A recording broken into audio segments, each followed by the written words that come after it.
For today's video,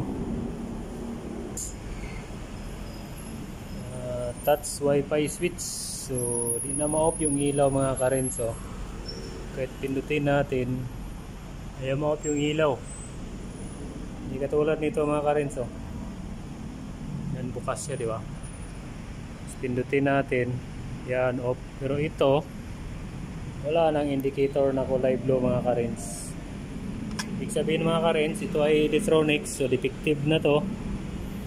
Para ma-off yung ilaw mga karens, di ba pwede mabukas yung ilaw magdamag, palitan natin ng ganitong switch. Short yun.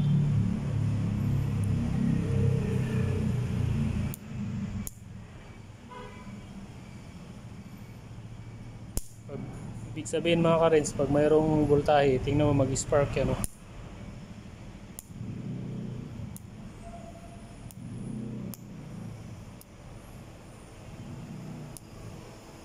Na natin mga karens, off.